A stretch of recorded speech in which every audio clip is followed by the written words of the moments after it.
as the Buffalo Bills get ready to do something that they haven't done in a long time, that's playing on Sunday night. Can I do something I haven't done in a long time and have a perfect week in picks? Welcome to Believers Talk. My name is Joe, and welcome to this Pick'em edition of Believers Talk, where we go over every single game this week, week 15, both straight up and against the spread. I give you my winners, and then, of course, we see how they do. Before we get into that, however, I'll remind everyone, if you haven't already subscribed to Believers Talk, go ahead, hit that subscribe button, like this video, and go ahead and leave a comment. Let me know what your picks are heading into week 15. Do you think this is the week the Buffalo Bills clinch that playoff spot? Again, the Buffalo Bills only needing to win to get a playoff spot. They win and they're in. It's as simple as that with 3 weeks to go. You gotta love the sound of that. Again, guys, we're going to do both straight up and against the spread. I want to remind everyone how I'm doing so far this season. Not the greatest season so far, but we're trying to get better, and we have had double-digit wins a couple weeks in a row here, so we gotta be happy about that. So week 14, straight up, I was 10-6 against the spread. I went 8-8 even for the week. That means for the season, I'm 123-85 straight up, and then I'm 112-96 against the spread. So that's where we're at right now. Looking to improve on both those numbers in the final 3 weeks of the season. I will be giving you playoff picks as well, so make sure when the playoffs start, you stay tuned every Wednesday for these pick'em videos. But right now, it's about finishing the season strong. We start off tomorrow, Thursday Night Football, as the Baltimore Ravens, the current number 1 seed in the AFC, are at home to play against the New York, New Jersey Jets. The Jets just not doing that great, barely holding on last week to beat the Miami Dolphins. Miami Dolphins playing tough. You got to give them credit. But the Jets are just a better team. You'd think they'd win by more than just 1 point. The Ravens just coming off the win against the Buffalo Bills last week, looking really good, really impressed with the way this team looks, and that's why they're the number 1 seed currently in the AFC, looking to clinch the AFC North. And if they win and get some help on Sunday, as we talked about yesterday, they can clinch that number 1 overall seed in the AFC. So Baltimore currently a 14.5-point favorite in this game. And when this game was announced, when I was looking at this game on Sunday or Monday when I was looking at it, I said, man, they're going to have to make the spread pretty big for me not to pick the Ravens both straight up and against the spread. And the NFL did that. Vegas did that. They made the spread 14.5 points, a lot of points. But I'm still picking the Ravens. I'm still picking the Ravens to win this game straight up. Still going to give me the Ravens with the points. I think this Ravens offense wants to prove how electric they are. Past 2 weeks against the San Francisco 49ers and the Buffalo Bills, this offense has been held in check pretty good against 2 of the more elite defenses in the NFL. Still came out of those games 2-0, still on a 9-game winning streak, so you have to give the Ravens credit. But I think they want to show how electric this offense can be. The Jets do not have the pieces on defense to answer. I think the Ravens win, and win easily, as they cover a 14.5-point spread. You move down to the Sunday slate of games, and the first game on the list is the Tampa Bay Buccaneers at the Detroit Lions. Detroit is a 3.5-point underdog in this one. Guys, I know Detroit's home, and Detroit's been tough a lot this season, but most of that was before Stafford got injured. You're talking about a third-string quarterback playing for the Detroit Lions at this point. They're just looking for the season to be over. If you're a Detroit fan, you're just looking for the season to be over to hopefully move on and start thinking about 2020 if you haven't already. The Buccaneers, we saw it last week. Jameis Winston, hot and cold. You just never know what you're going to get out of Jameis Winston. So it's going to be interesting to see what happens in this game. But I like the Buccaneers to win. I like the Buccaneers to cover a 3.5-point spread. Moving on to the Eagles, who got an overtime win on Monday Night Football against the New York, New Jersey Giants, going up against the Washington Redskins. This game in Washington, we saw how hard it was to beat the Giants at home. How hard is it going to be to beat the Redskins on the road? I think the Giants are a better team than Washington, but I think being away from Lincoln Financial Field is going to be tougher for the Eagles. Their fan base makes it hard on opposing teams. So this is a divisional matchup. You got the Eagles right now favored by 4.5 points. I like the Eagles in this game. I think the Eagles obviously have a lot to prove, and obviously they want to keep pace with the Dallas Cowboys, so that way they still have a chance at the NFC East. Give me the Eagles to win this game. Give me the Eagles to cover a 4.5-point spread. Then you go down to the Bears at Packers. Always a good game, no matter where it's being played. This one going to be at Lambeau Field, but one of the biggest rivalries in the NFL. Remember week 1, how this game went on Thursday Night Football. This was the opening game of the season, and I think it's great to have this game now. The Packers needing a win to stay ahead in the NFC North. The Bears still looking to fight for those slim playoff hopes. They can do it. Win last Thursday against Dallas keeps them alive. They had a little bit extra rest here to prepare for their division rival. Currently, the Green Bay Packers are 4.5-point favorites. And guys, this game normally is close, right? You always know that both these teams are going to amped for this game. They're both going to be ready for this game. So I think that the Bears will at least cover the spread here. But give me the Packers to win this game. Give me the Packers to win this game. But give me the Bears to cover a 4.5-point spread. It's going to be a really close game, I think. A good defensive game as well. Moving down the list, you have the Patriots against the Bengals going into Cincinnati. The New England Patriots coming off back-to-back losses against the Texans and the Chiefs. Going into Cincinnati, a one-win team. Andy Dalton back at the helm for the Bengals. How mad are they going to be that the Patriots got away again with filming another team? Reports now have it that the camera crew hired by the Patriots filmed the Cincinnati Bengals sideline for 9 minutes consecutively. I'm sure there's some information they gathered in 9 minutes. I'm just saying, but Bill Belichick was asked about it. He said he knows nothing about it, but what else is he going to say? Honestly, what else is he going to say?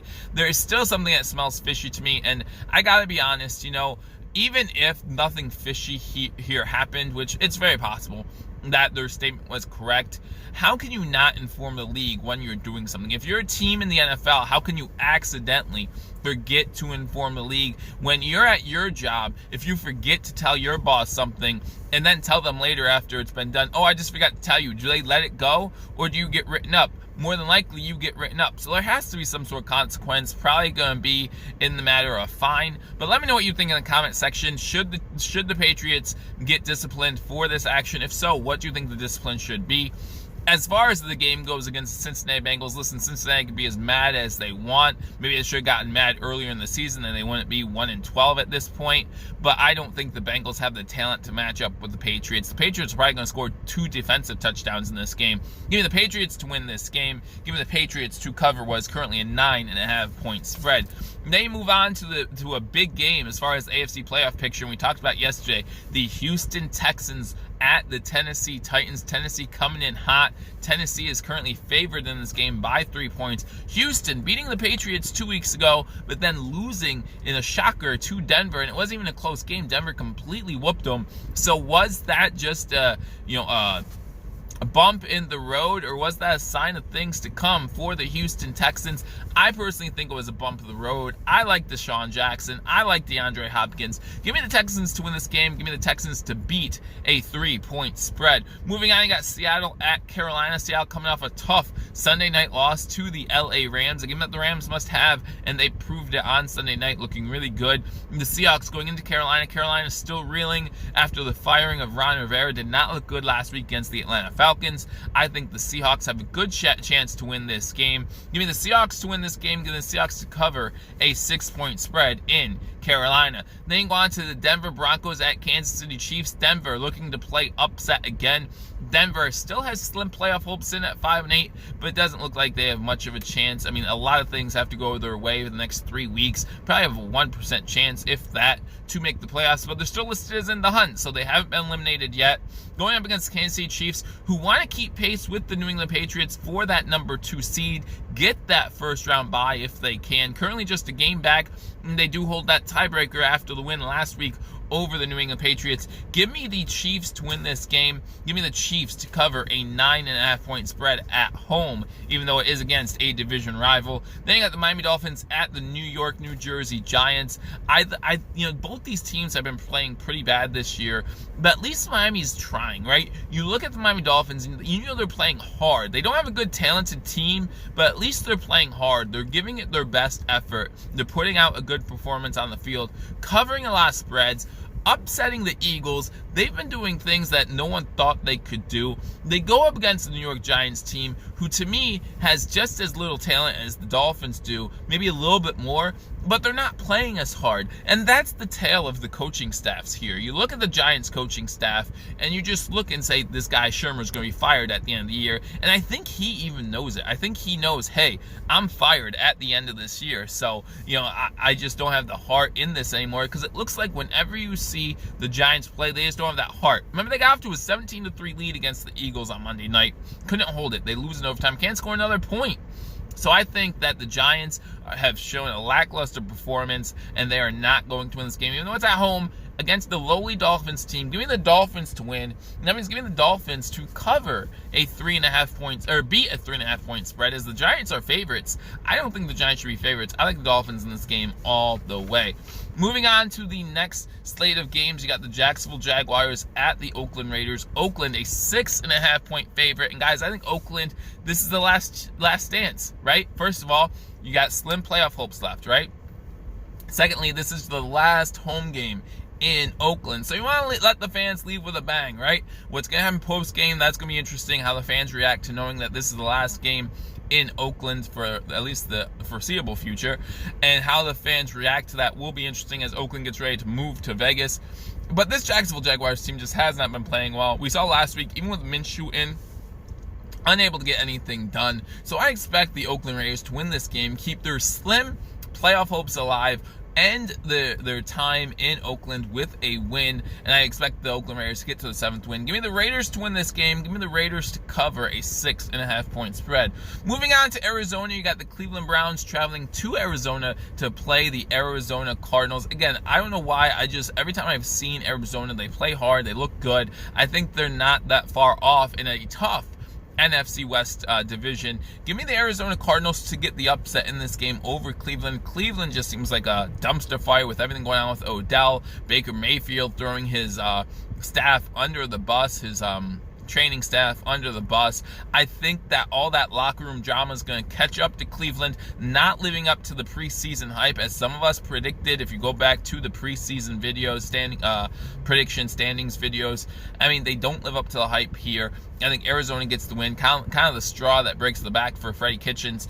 Arizona wins. Arizona beats a 2.5 point spread. They got the Minnesota Vikings going to the Chargers to play in LA. Chargers coming off an impressive win last week over the Jacksonville Jaguars. Minnesota obviously trying to keep pace with the Green Bay Packers in the NFC North, as they have that big matchup in Week 16 head-to-head. Let's see when that's going to be a fun matchup. I look forward to that. It's either Sunday or Monday night. I forget which one it is, but I do look forward to that game. I like the Vikings in this game, and give me the Vikings to cover a 2.5 point spread. Something's going on with Phillip Rivers, and they had a good performance last week against a poor team, but really good teams coming to town, and I'm not sure if Phillip Rivers can stop himself from turning the ball over against really good teams. Give me the Minnesota Vikings to win this game, although the Packers would love it if the Chargers upset the Vikings like they did the Packers earlier this season. Give me the Vikings also to cover the spread, if I didn't say that already. Then you have the Falcons going to San Fran, where they are 11-point underdogs. And guys, again, San Fran winning 2 out of 3 in that gauntlet, right? Talk about that gauntlet when they played Green Bay, Baltimore, and then New Orleans back-to-back. Looked so good on offense last week. This defense gave up a lot of points and yards to the Saints, but let's be honest, who doesn't? It was a really good game. If you gotta watch that, if you were listening to the stream of the Bills game that I was doing and watching that game, you really had a good day of 1 o'clock games, with the Baltimore Ravens game coming down to the last possession, and that 49ers game coming down to the last possession. Really 2 good games. The NFL could not have been happy with the games that they put in those time slots. Give me the 49ers to win this game. But Atlanta has been sneakily playing better in the second half of this season. They're obviously out of any playoff contention, but give me the Falcons to keep it closer than 11 points, maybe a 9-point game, something like that. Give me the Falcons to cover the spread. Give me the Niners to win this game. And then you go on to the late game Sunday, probably the game most people be seeing across the country, the Los Angeles Rams at the Dallas Cowboys. Dallas a 1-point underdog in this game. And again, if these predictions hold true, you have the Eagles winning earlier in the day, so that means they are half a game ahead of Dallas when Dallas takes the field to play the LA Rams. The Rams fighting for the playoff lives, the Cowboys fighting for the playoff lives. Both teams going after it the best they can. I just think the Rams are the better team. We've seen that in the past couple weeks, especially after the win last week against Seattle. I think they come into Dallas and get this win here as well, beating the Dallas Cowboys and covering a 1 2-point spread. They move on to Sunday Night Football. All the Bills fans happy about this one. The flexed game, you got the Buffalo Bills at the Pittsburgh Steelers. Pittsburgh, a tough team at home. The Buffalo Bills have not beat Pittsburgh at home since 1977. As some people would say, that means that we are due. We're due for a victory in Pittsburgh. And again, if the Bills win and we're in, we clinch a playoff spot. Not only do we clinch a playoff spot, we pretty much clinch that at least the 5 seed. Obviously, we look at the AFC East race. We still have a chance to win the AFC East, but we at least clinch a 5 seed with a win this week against the Pittsburgh Steelers. I like the Bills in this game. Of course I like the Bills in this game. You can't go any other way. The Bills are 2-point underdogs in this one, but I just think both defenses are great, so I think that's an equal match. I think the Bills' offense just a little bit better than the Pittsburgh Steelers' offense, and it's not their fault. You're talking about Duck Hodges being their quarterback right now. I think that we can get to him a little bit more, hopefully make him make a few more mistakes. Juju Smith-Schuster is expected to be back in this game, but I expect Tre'Davious White to shut him down. That does, however, mean that Washington will be matched up against either Johnson or Wallace, so that might be a key matchup in this one. We'll talk more about that halftime of Thursday Night Football tomorrow night, so make sure you join me for a live preview video for that. But I think the Bills are going to win this game. Give me the Bills to beat that 2-point spread as well and clinch themselves a playoff spot. And then you go on to Monday Night Football as the Indianapolis Colts, who at one point were looking pretty good, going up against the New Orleans Saints, coming off a loss to the San Francisco 49ers. The Saints are going to be mad in this one, right? The Saints feel like they need to seek revenge, or maybe not revenge, but seek a comeback game after a tough loss to a really good NFC opponent. They need to prove that they are one of the better teams in the NFC and in the NFL again, and I think this offense has enough firepower to do that. Give me the New Orleans Saints to win, but give me the Colts to keep it close. The Colts keep a lot of games close. This is a Monday night game, so funny things happen on Monday night. Give me the Colts to cover a 9-point spread, but give me the Saints to win this game and still fight for that number 1 overall seed in the NFC. So those are my picks for the Week 15 matchups. Again, guys, let me know what you think. If you're still in a pick'em pool, I didn't pick a team yet this week. If you're still in a pick-up pool and you have Cleveland over Arizona, I don't like that game, but you're getting down to the nitty-gritty as far as which teams you can pick. Maybe the Raiders, if you have them left against the Jaguars in their last game in Oakland, I like that pick a little bit. The Buccaneers over Detroit, that's a good pick in my opinion. So those are a few that you can pick if you're still in a survivor pool. Many of you hopefully either won already or chose to chop the top prize, because we're getting down to the end of it and you don't want to be picking games this late in the season in a survivor pool. So those are my picks. Let me know what you think in the comment section. Again, guys, if you haven't already subscribed, hit that subscribe button, like this video, give it a thumbs up, and leave a comment. Let me know who you think is going to win this weekend and who you think is going to cover the spread. I look forward to talking to you all soon. Remember, tomorrow we're previewing the game between the Buffalo Bills and the Pittsburgh Steelers. Make sure you catch that live at halftime of Thursday Night Football. I look forward to talking to you all then. Until I do, go Bills.